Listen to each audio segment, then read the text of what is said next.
All right, we are live. Welcome everyone to another edition of, Deconversion Stories is usually what I do, but my very good friend here, Peter, from You Gotta Go For It on YouTube, by the way, the link below for that channel, if you don't know about it and would like to know about it, you can check all his links out below. And Peter, really, you grew up mostly secular anyways, right? But Yep. you know, we're going to talk a little bit, I think, about how we've had religious influences in our life. I, of course, grew up mostly as a secular-ish Jew, we'll say, but, you know, we did the traditional stuff and observed the holidays for family get-togethers, that kind of thing. Did you guys do anything similar to that at all? No. So I really, and I've been asked this a couple of times when we had people on the show. I really can't remember growing up hearing anything about religion. We had Christmas, Right, which was at least in our family a reason to put up a tree, and for me as the kid, an additional reason to get presents. So Sure. 5 December we had the original Santa Claus, the original Santa. Yeah. And then we had him come back again later on in December and put some more presents my way. So I was cool with that. No problem whatsoever. And so the only thing that I can remember is that we had a family in living somewhat across from us who were Catholic. And they always used to send me away when they were having dinner or something to eat, you know. And they never invited you, or there was no, because they obviously they prayed before dinner and supper, and so I never, and there was never any talk about that either. I was friends with their oldest son. Never was mentioned. They didn't try to speak to you about biblical stuff at all, or really? No. I wonder why that would be, because I think you'd think, because it's one of their missions is to try and bring people into the flock. So I wonder why that would be. I think it's a lot different here than it is in the US and Canada still, especially in some parts, because I think here most people who are still religious are mostly what you would call traditional Christians. They will go to church and they will at certain times. Most of them don't even believe in a God. We had a poll, and most of the current churchgoers don't even believe in a God. Really? They just go there because it is kind of a family tradition, and that's so. And that's the part that I can see, because my first and only church service that I've ever attended was a funeral service for the wife of a friend of my parents, and that was in the Catholic Church. And so I can really see how that would be comforting for people, because there's a whole show going on. It's all about the person who passed away, and so I can see that part of religion, right? But otherwise, no. You mean like the social gatherings and the just getting to see everyone once a week kind of thing? So, social gatherings here revolve around other things, sports, all kinds of hobbies people have. So that's where they spend their weekends. And obviously in Holland, that's for the most part, it's football, or soccer, as it's called in North America, which is really big here, and that's where people get their social interaction. There's no need for a church, right? Well, I mean, if you're saying that some people still went like just traditionally, with quotes, they would go to the church, that had to be for, I guess, a community get together kind of thing. Well, it's mostly Easter and Christmas, Right. where they put up a big show, and usually the people who will never go to church will sit front row on Christmas because I don't know, but You got to get the good seats. yeah.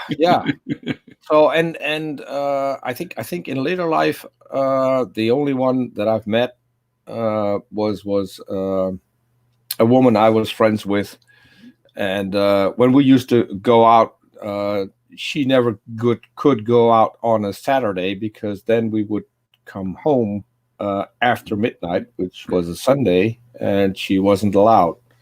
Right. She has since divorced her husband and has left the church also. So I did have, so when I was 21, I had a weird interaction when I went into the army because my superior had his own church.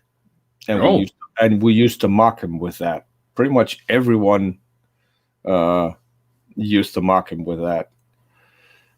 But he made us listen to all kinds of sermons, preferably in Chinese, which were then translated into Dutch. Really? Which made them twice as long. I guess he was Chinese, I'm assuming. No, he wasn't. Wait, well then what was the point of that? So my guess, finances. Because in Holland, you can donate money. Right. If you donate over a certain amount, you can write that off on your taxes. So what he would do is he would donate his entire income to his church, would get 50% back from taxes, and then he would take his original money from the church and spend that anyway. So it was a great way to make money. Yeah. That's for sure. And apart from that, so we also during maneuvers we had everything that revolved around catering. So we had not everything, but we had the liquor and a lot of the drinking stuff and some of the food. And at the end of the maneuver, he would confiscate that and then sell either to soldiers or in his ministry. Mm-hmm. Actually, around the year we drank coffee that he confiscated during maneuvers and made us pay for it, and that all went to his ministry too. So wow, that was literally the only thing, and it made so little impact that I forgot about that for the most part. I just recently was talking to someone that said, "Hey, did you run into that guy when you were in the army?" I was like, "Oh shit, yeah." And he was a street preacher as well, which was funny. So he was a soldier in his day job and a street preacher in the weekends. Sure. But he still had his own quote unquote little church, I guess, in the military for anyone who wanted it, I guess. Yeah, he rented some kind of room, which then was his church or ministry or whatever you want to call it. It wasn't even big enough. I think his family was pretty much the only ones who attended. Okay. Seems like a small congregation, but whatever works for you. Yeah. My friend Beej wanted to know, so do you guys ever bother with christenings, I guess?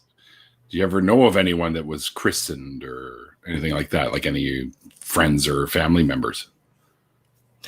So we had friends in Germany. So Heidelberg was pretty much my second hometown. Every year we went on vacation to Heidelberg, and my parents had a lot of friends there because they've gone there long before I was born. Mm-hmm. And I do remember that one of their children, not their grandchildren, was christened, but that was not while we were around. So I never. It was mentioned, but no clue what happened. Wasn't there, and I literally don't know of no one in my history that was ever christened. Yeah. Well, apart from my best friend, but I met him, I think, a little over 10 years ago. Oh, okay. And so he's a refugee from Syria, and he's a Christian. So obviously he was christened at some time, or baptized, or whatever. Sure. We've never talked about that either. Wow. We talk about religion, but well, when you talk about religion with him, what kind of things are you covering? Like, are you trying to sort of, does he actually still believe? Like, that's where I'm going. Like, yeah, did you talk him out of it, or? He still believes. So it's weird because he comes from a country where people are pretty much highly religious. Yeah. And usually Islam too, by the way. Yes, and that's the reason why he's a refugee. He was in prison for a year. Was tortured by wow. Assad's regime.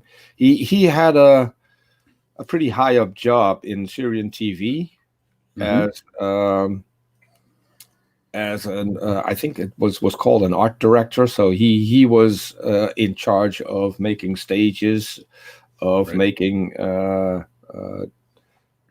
sets for movies and stuff. Sure. And but he was a vocal Christian, and that got him into trouble. And I've seen the scars. So, and that's the reason why we never discuss his time in Syria unless he brings up particular parts. I usually don't ask any further, because I know at some point we will get to a point where he will completely break down, and that's the part that I want to avoid. Right. Yeah, of course. I mean, yeah, we don't want to intentionally be dredging up memories that could bring someone to a place they don't want to be, right? No. So I'm always fearful of that happening in these kinds of conversations. And I'll be honest, it's probably happened a couple of times, but I always reassure them that was never the intent, because I'm trying to make them feel, comfortable and at home. At least. Yeah. So when we talk, we usually talk about stuff like evolution. He's not a young Earth creationist or an old Earth creationist. He does believe in evolution. He does believe in what we so far know about the origin of the universe. But he didn't get a lot of education on those parts. So from what I get from the internet and my interactions with people like Jackson Wheat, I learn all the time, and I learn more and more. I watch Arn Ra, who I think is one of the best science communicators when it comes to evolution and for our movement. Absolutely. Yeah. So those are the subjects that we discuss. Every once in a while, something pops up, which is, I think, more prevalent in countries like Syria. That there was a church in Egypt, and don't ask me why, but where. But people would see the Virgin Mary at night. Yes. And I had never heard of it, but so on the roof, the Virgin Mary would appear, which is basically just a reflection of the lights that are turned on, that are lighting the church. But he's I almost think it was intentional. That I've never looked into it, but I told him, look at it. What do you see? You see, if you look hard enough, it looks like a human. And that's what we call pareidolia. Pareidolia, yeah. You see something that isn't there. Yep. Our brains automatically do it. We can't even control that. No. it's part of how we evolved. Yep. At some point, this was crucial to survival. If something lurked in the bushes and you weren't able to see it, you're probably dead. That's right. So there's a good reason for us to have that. But yeah, so those are the conversations that I have with him. And every once in a while we get to what is and isn't in the Bible. And every single time he's shocked, because I can then name a Bible verse. Exodus 21. What is Numbers 31? He'd never heard of those. Really? So he hadn't heard of all the killing of the infants and how to own slaves and all that shit? Yeah, strictly New Testament. Wow. So, and I forgot the verse, but there's also a verse where Jesus says, "Slaves, obey your masters." He didn't know about that one either. Wow. And then I asked him, I said, "How often have you read it?" And he said, "Not once." Not uncommon. Not uncommon. No. But yeah, since we have more in common than not, as I said, I love him like a brother, and that's good. I don't need to convert him, because he's in everything he does. He's like an atheist. He doesn't impose his religion on anyone. He doesn't try to convert anyone. Mm-hmm. That's his private thing. Sure. And, sure. Good. We need more believers. I mean, if we have to have them, we need more like that. You know what I mean? Yes. And what I also like is his interest in science. That's really cool. Pretty much everything he learns is disqualifying something in the Bible. Right. And yep, it's true. I mean, there's lots of interesting moral stuff you could take from it, I guess. Not all of it good, of course, but you take what you can from these books, and everything else. Just go with your own moralistic instincts, I guess we'll say. If you pick and choose, there's a lot of good stuff in the Bible. Sure. But you have to know which verses to pick. Right. And that would be one of my biggest problems, because they can lure you in with the good verses, but the bad stuff's still there. It is. Kind of haunts you the whole time. Yeah. And besides, anything you could take that's good from the book, you can find elsewhere in secular ways. Yeah.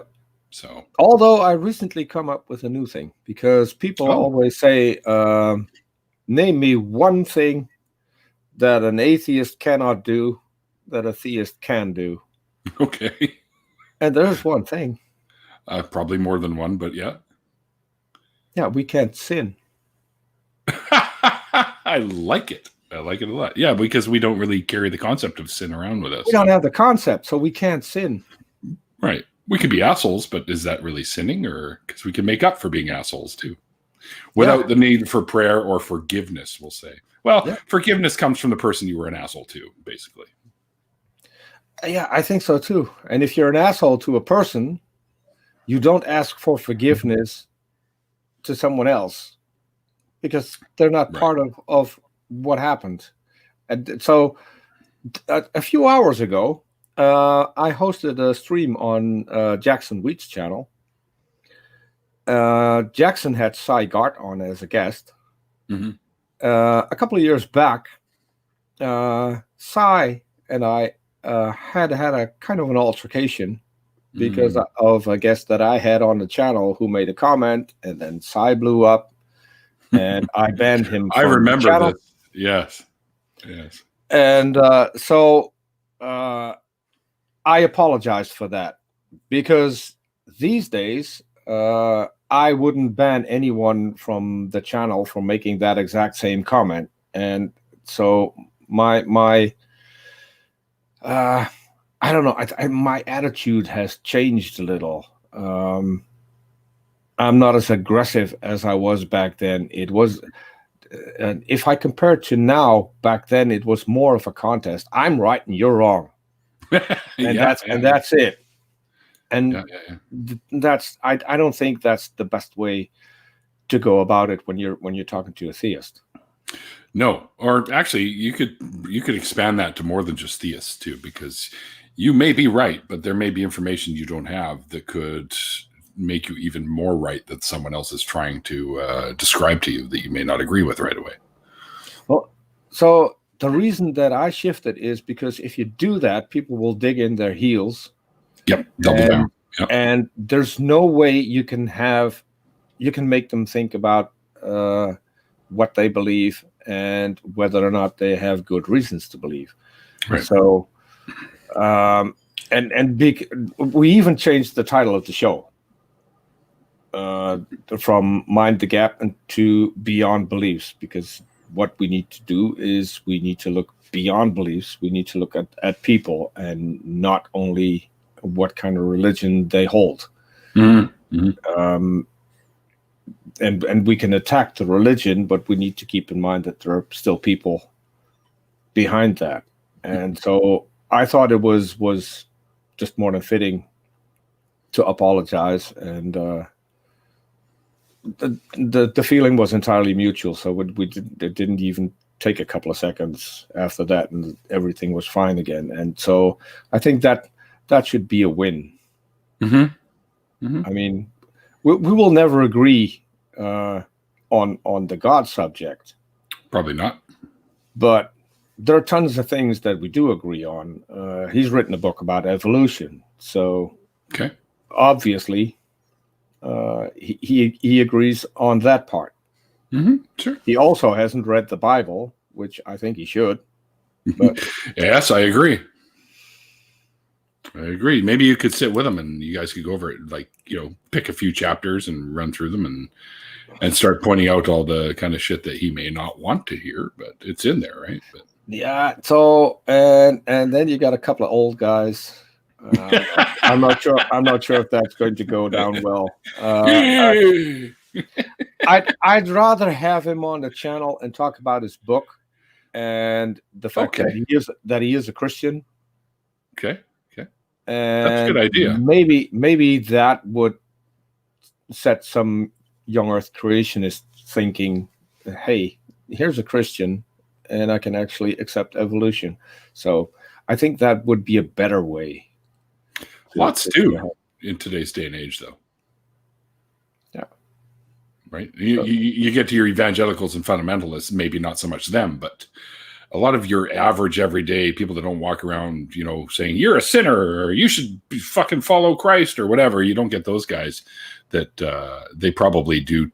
I mean, most modern Christians will say, or even Jews or even Muslims accept facts, right? And when the facts are, you can't argue against them. Then, okay, well, sure, evolution's real, but I'm still in my mind, I'm thinking that God started the whole thing rolling and nature took over or whatever kind of thing.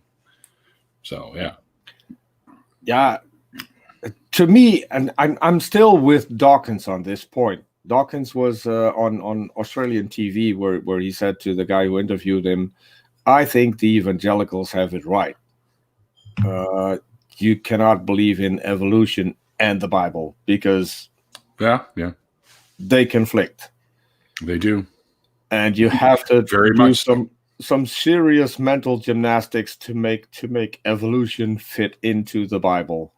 Yeah. One of my favorite debates is Hugh Ross and Kent Hovind. Yes, familiar with it. It's an older one. It's an older one. Yes, this is before prison. Yep. Before he was locked away for tax fraud or whatever. Yeah, I think less than a year after that debate. And that's now become a news item again, right? I mean, he's going after his son. Yeah, I heard about that. Yeah. Well, who do you cheer for in that one? Probably Eric, because he's a little bit more less wacky than his dad, I'll say. So I take it you weren't privy to the the inside conversations that were recorded by what was his name? This is the news to me. So when Hovind got out of prison, he had a guy running his tech stuff. Mm-hmm. And the guy never wanted to be on camera. And I forgot his name. Turns out that he was screwed over by Hovind when Hovind married Mary Toko. The guy was hired to do her videos, and that's where they got into some kind of fight, and he left. But what this guy did is he recorded everything. He recorded conversations between Hovind and his wife and Eric and the other children. He recorded phone conversations. He had pretty much had his phone on record 24/7. Is that legal? Not in Florida. Okay. Wow. It's like he's like his own little version of the CIA, checking everyone out. Yeah. And he posted it on a channel and a website. The website's gone. I recently checked. The website was called liesofthedevil.com. And I can't remember his name. And he recently stopped with his entire ministry as well. So I'm not sure what happened there. But he recorded everything, and there were some real interesting conversations. I wouldn't doubt that. Yeah. And I wish I had downloaded all of them before they disappeared. I guess you can't find them now, I guess. No, most of it is gone. It's and I thought I had saved some links because apparently they're still there but unlisted. Mm-hmm. But I could find a few. He's done some what he calls documentaries about Hovind, and I think one or two of those are still there. Okay, but all the phone calls, no, they're all gone. But does he talk about that? About what actually went down before Hovind went to prison. So Hovind asked Eric to sell everything CSE owned to GodQuest for, I think, $5,000, which is what Eric did. Mm-hmm. Now Hovind claims that he wants everything back. But GodQuest is owned by Eric. And GodQuest is the organization where in that his Creation Today ministry is part of. Mm-hmm. It's all about the finances. So I recently found out that Hovind has part of his money offshore in some. Which one? The older. Okay, Kent. Yeah. So I'm not entirely sure where, but he's taken that offshore, so he doesn't have to pay taxes. Okay. Well, here we go again. Because this is exactly what he was thrown in the can for the first time. What the fuck? Yeah, but I think he set it up a little bit better now, because now he has there's a trust who do all the money stuff for the ministry, and Hovind gets paid a certain amount. The trust, right? Gotcha. Yeah, that's not what he did last time. He nope. Much on personally. Yeah. Wow. Pardon me. Last time he was stupid enough to have people work for him, installed a clock where they could punch in and out, so Hovind could keep track of how many hours they worked, and then still said, well, they were part of the ministry. Wait, so what's with keeping track of the time then? If these are all volunteers. Yeah, why keep? Well, I guess maybe. Well, there's many things you could come up with to cover that. Really, if you think about it. And You know, they his were own told, personal interest of how many hours they were willing to donate to the church. yeah, but they were told that Hovind wasn't going to withhold taxes, and they should take care of that themselves after they got the money. So they should privately sort out the taxes. Well, none of my dealie. He's got to deal with this shit now. Yeah.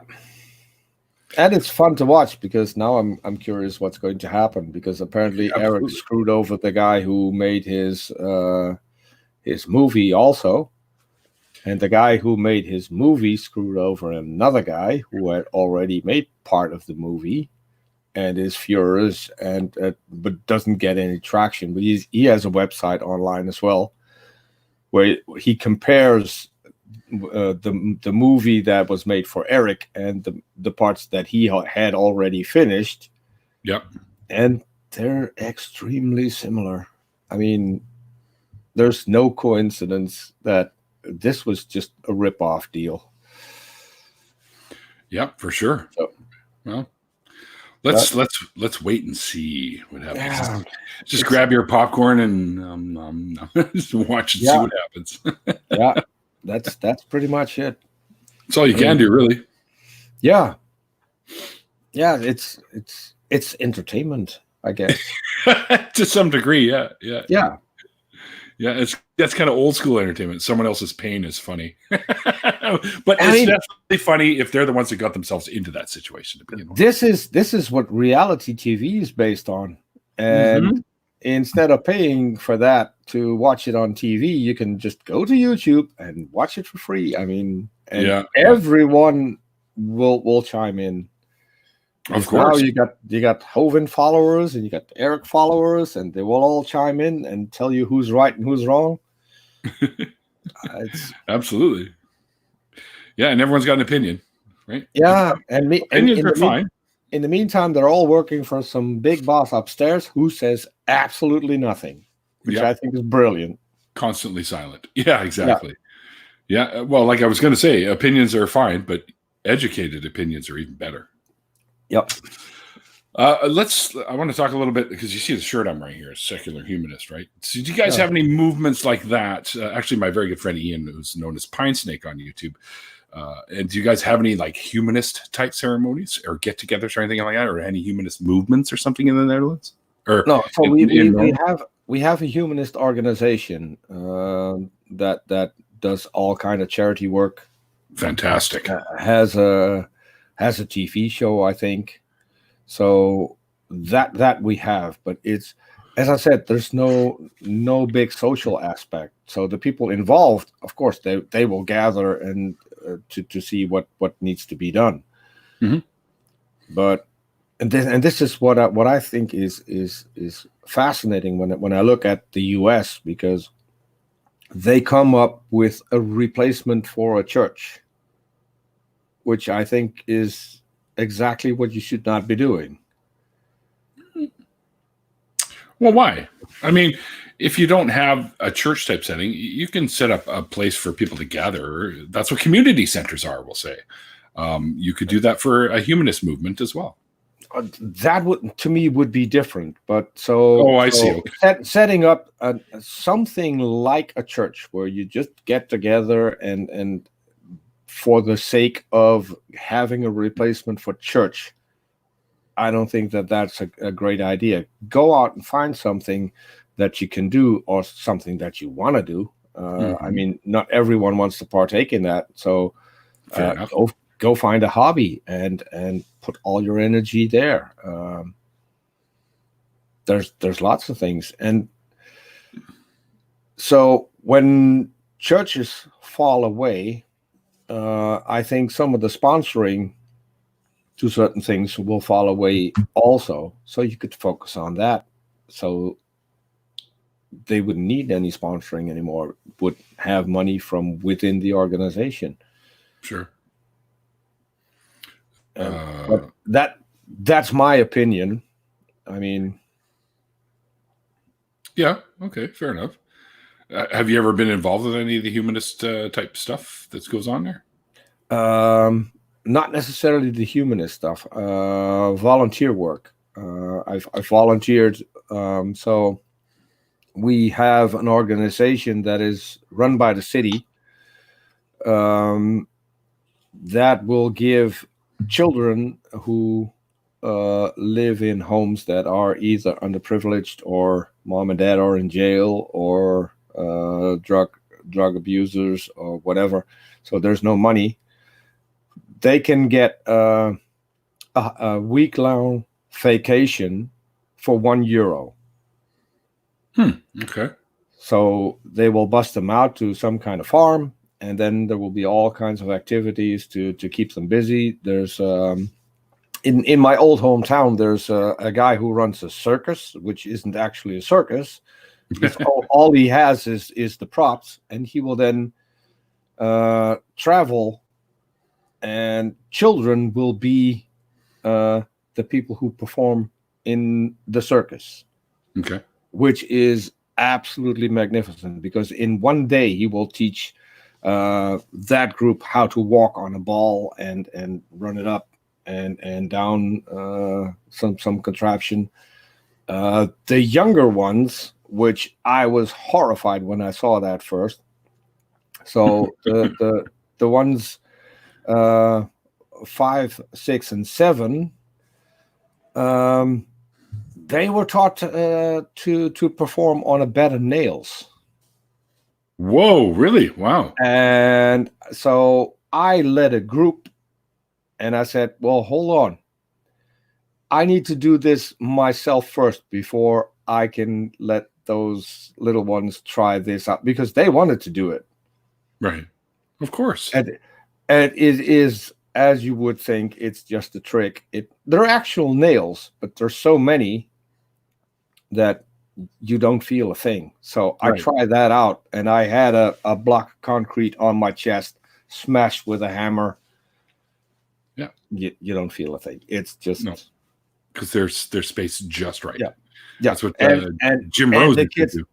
And the kids love it. Others learn how to juggle, and when they practice an entire day, and this is the last day of the week, or the last evening of the week, the Thursday. And then they will bring in all the parents, and the kids get to perform their circus act in front of their parents and the parents of all the other children, which I think is really brilliant. Oh yeah, that's great. Because I mean, we're talking about daredevil-y kind of circus acts, right? And that could instill some confidence in the kids too, right? After doing that sort of thing. Wow, I could take this. This is awesome. And it's not only confidence, it's also teaching children. It's also in some of the things it involves teamwork.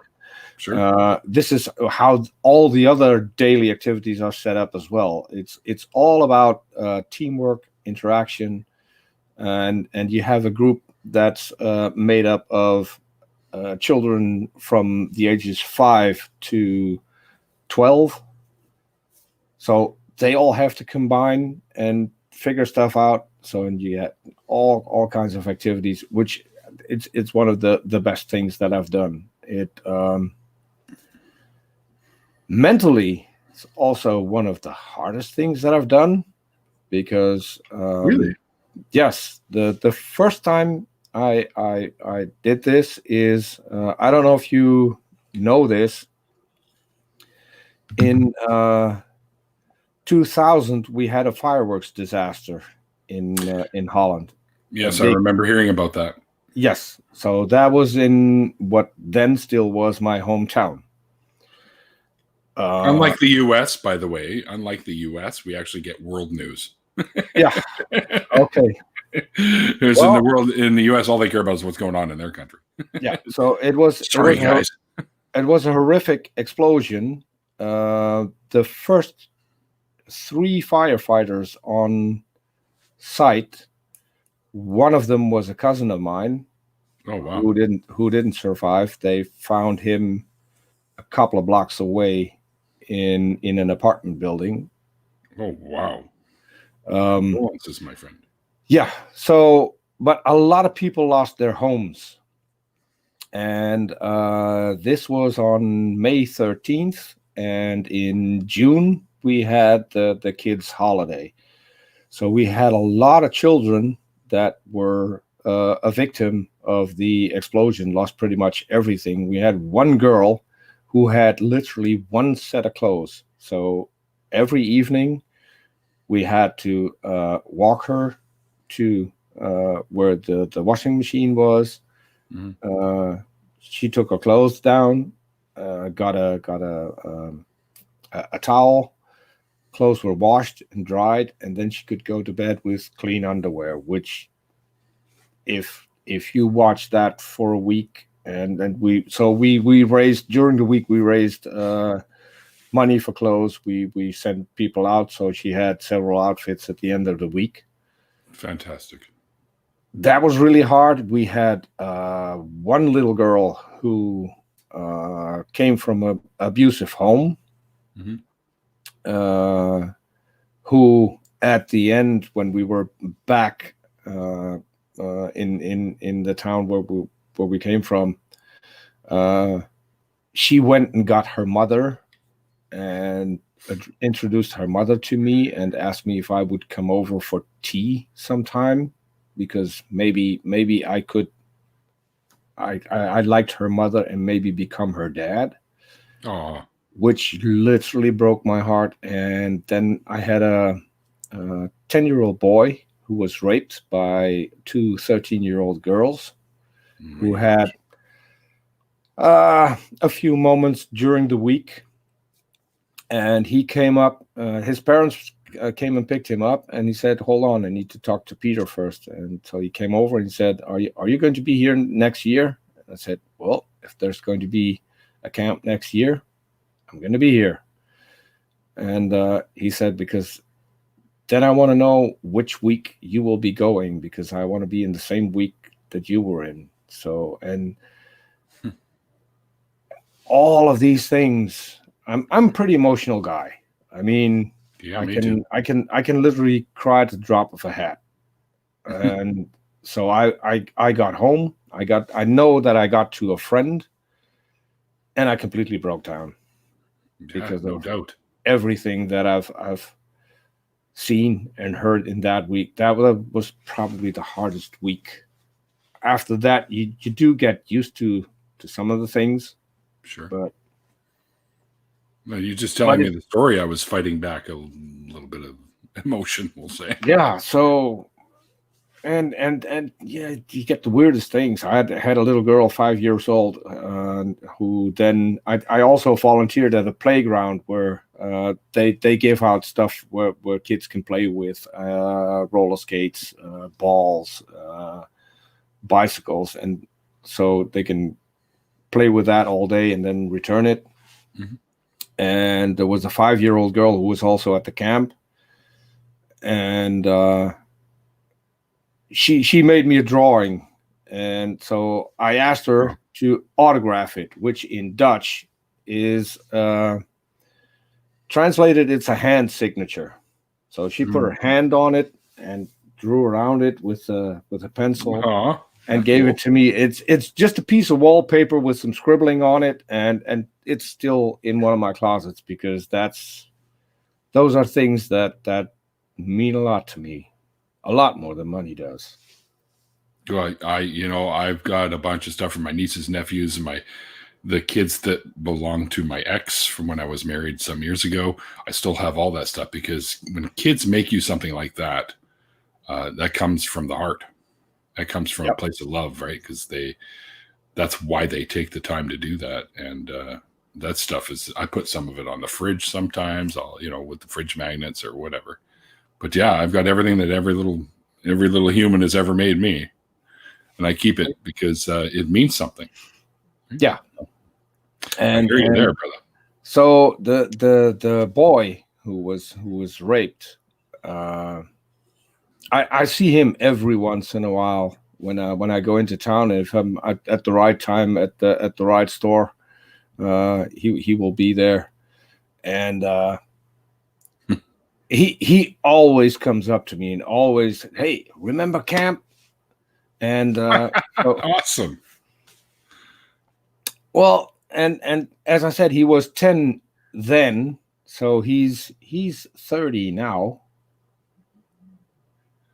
And if you know that you had an impact, that a little boy back then, 20 years later, still remembers what happened and still comes up to you. Mm-hmm. I mean, there's no money in the world that can buy you the feeling that gives you.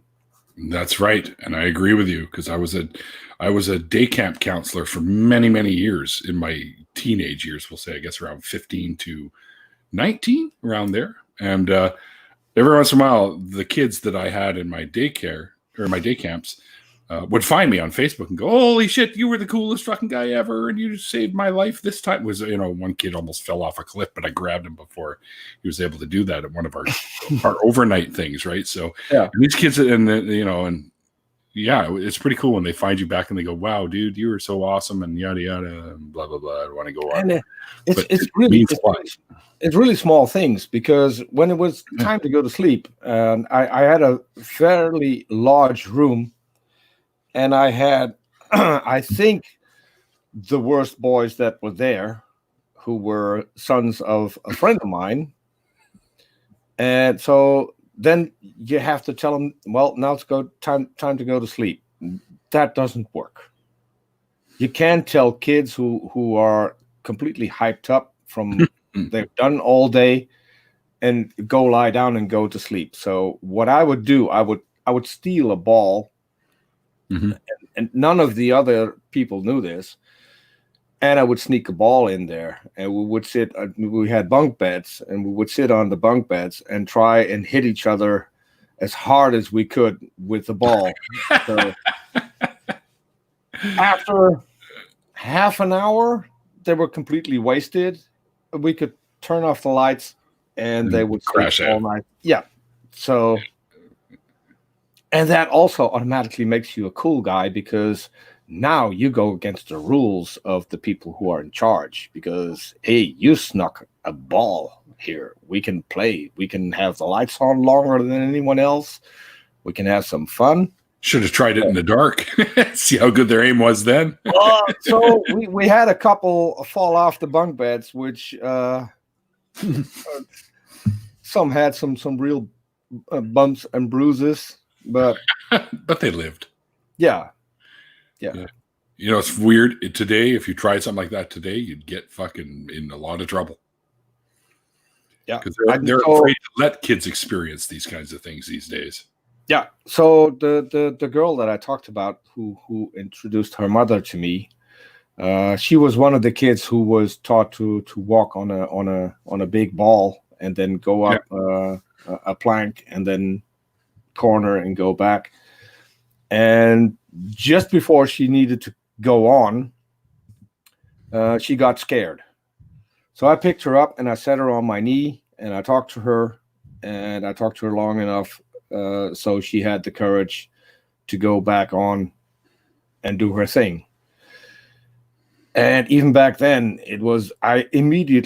some guy came over to me and said, "Hey, you're having a little girl and you sit her on your knee." Yeah, this little girl is scared. Mm-hmm. What are you going to do? Keep a lot of distance, no emotions whatsoever? That's not going to help. I mean, there's nothing that's wrong. You set her on your knee, you talk to her. You would do that with your own children. So what the hell's wrong? I'm not doing anything wrong. Right. And so the guy went to her mother and said, "Hey, do you know what he did last night?" And the mother said, "I'm glad he did it, because apparently it got her back." And it seems that she really valued what he did there, because he just introduced me to him. So it's a fine line.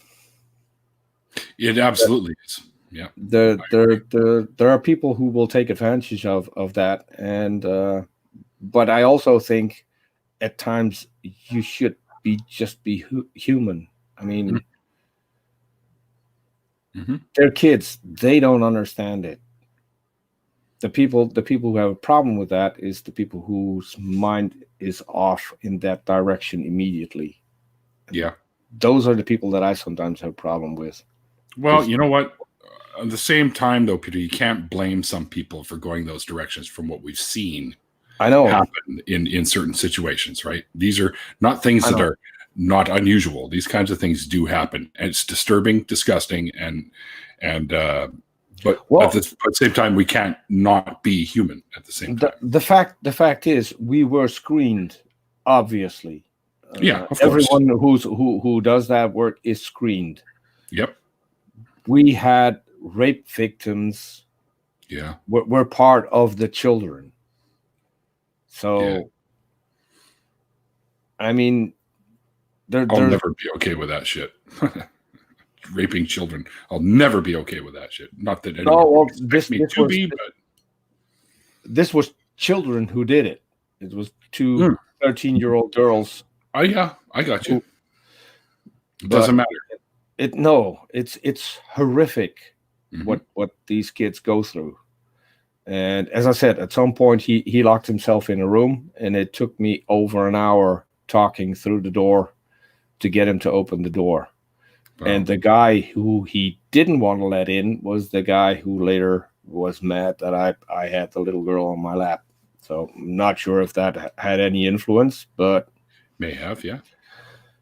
So he was in charge of the room where the boy slept, but he couldn't get in. The boy had locked it from the inside and was no way to get in. And I managed to get in. So yeah, good. Because the kid, but even though he locked the door, he probably needed you. Yeah, and so those are the things that I enjoyed doing most. And get nothing. You get a week off. It's hard work from early morning to late in the evening. Oh yeah, I know. But it's rewarding. It's really rewarding. Yeah. That's one thing I learned for sure doing that. Wow, I had no idea about this of you, by the way.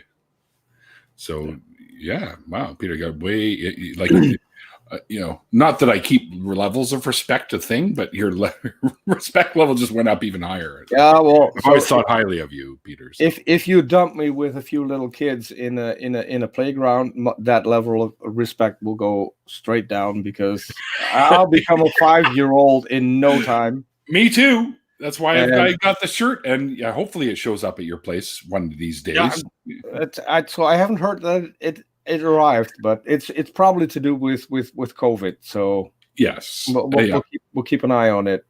I finally got something I ordered 3 months ago show up from China, mind you, but this is like before the COVID thing. I ordered this, so I had to wipe it down with sanitizer. I was like, this just came from China. I am not quite sure I want to open this without doing that. So yeah. Did you inject some too? I mean, no. Sorry. No. I used a Lysol inhaler. See, that'll do the trick too. That'll do the trick. Right. Yeah. But it's a new kind of sonic toothbrush. I thought I'd give it a try, and really, it doesn't really feel like it's doing anything. You put this thing in your mouth and you press the button, and it goes. It's got 3 different sonic speeds, we'll call it, and and I'm moving it around because it's a little small for my fucking huge Yeti mouth. So I'm moving it around like this, and I'm going, doesn't really feel. And I finished with did it for like 2 minutes, and I'm running my tongue over. How you can get that freshly brushed feeling, right? And I wasn't quite up to speed, so I just ended up brushing my teeth again after that. So I don't recommend these things, guys. I'm pretty much I'll brush my teeth first, and then I'll use this because it did actually feel good on the gums. So it might be good for a gum thing. So I'll use that after. But it comes with this spray foam baking soda shit. I don't know how I'm going to replace that when it's done. So, yeah. Interesting, though. Yeah, I haven't bought anything lately. Well, other than... I bought some beer, but for today. But I bought my Neil wig.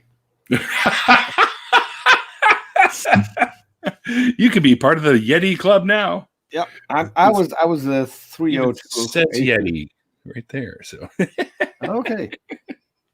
The only Yeti I have is a microphone. That me too. I got a blue one, blue Yeti. Well, it's silver technically. Yeah, mine too. The giant penis microphone. Anyway, so Never mind. I'm not going to go there. But I used to have an expression. Yeah, talk into the penis. I mean, into the microphone.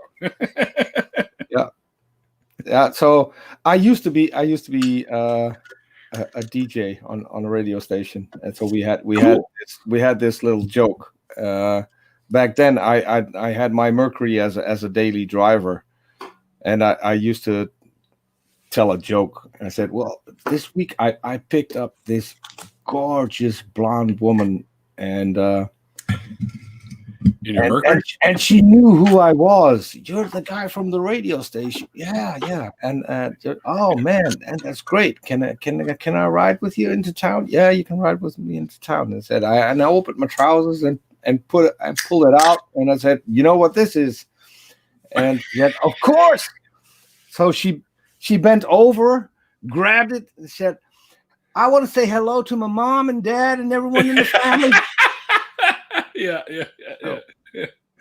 Yeah, it gives a whole new meaning to speak into the microphone, doesn't it? Yep. Well, Peter, my friend, we pretty much done an hour, a couple minutes shy, but why don't we? Are you good for hanging out for a little bit longer? Because I can go for about another hour. Then I got to run up to my mom's place. So you usually have an after show, don't you? Yeah. So you're cool with that? I'm good. I'm good with either. I mean, well, I could still stick around for about another hour and a bit. So, but I do have to run an errand, we'll say, for my mom. So I have to do that before I go to bed. Anyways, that's important. Okay, I like this one. Frustrated atheist. Can't go a single stream without bringing up penises, Neil. And what's your point, Russ? I mean, is it on the tip of your? Never mind. Yeah. Set your Sonic's toothbrush to stun. Beautiful. Rory's always good for a laugh. All right, guys. I just want to thank you guys for hanging out with Peter and myself. Hope you guys enjoyed the conversation. I know there wasn't really a deconversion story, but we did talk a little bit about religious influence type stuff and about Peter's best friend who happens to be a Christian. Yeah, and a great guy. And a great guy. By the way, while you mention him, he's a sculptor. Oh, cool! We're currently working on a sculpture as a remembrance to all those who died from COVID-19, which I'm really excited about. That's going to be done in copper and aluminum. I've already seen it because I designed it, and he's going to make it. So this is going to be a fun thing to look back on later. Now it's not really as fun, but sure. No, I get it. Something to remember people. What we wanted to do is make something that will show people that there are all kinds of names, and at the end they end up in as a number in a statistic because of the massiveness of what is going on right now. Yeah, it's the fact that people can't even have a decent funeral. Yeah, I know. That's just hard. Yeah. Weddings that were planned now have to be done remotely. It's Yeah. I have a friend who was going to get married, I think this month, and they won't even give them their $10,000 deposit back. I have problems with shit like that. Like, I had to cancel my flight to Texas, and they wouldn't refund my money. And I said, well, fine, but I'm going to use that towards the flight next year. And they said, yeah, that's fine. So I got a credit at least. Okay. Yeah, so I'll still be that way. I won't have to drop a huge sum of money just to fly down there next year. All I have, I'm sure prices will go up a little bit, but it won't cost me a lot.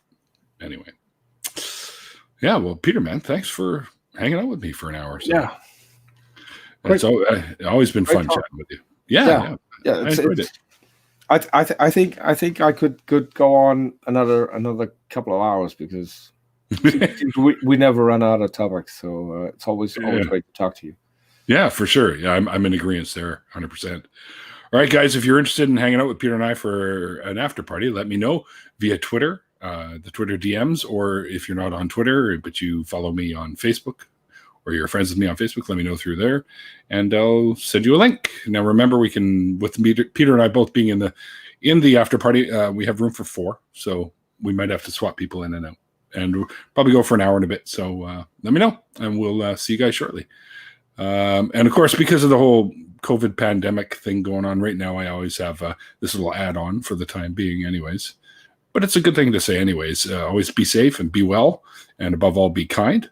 And until next time, guys, like I always say at the end of these shows, like the late, great Christopher Hitchens once said, it's called faith because it's not knowledge. And we'll see you guys next time.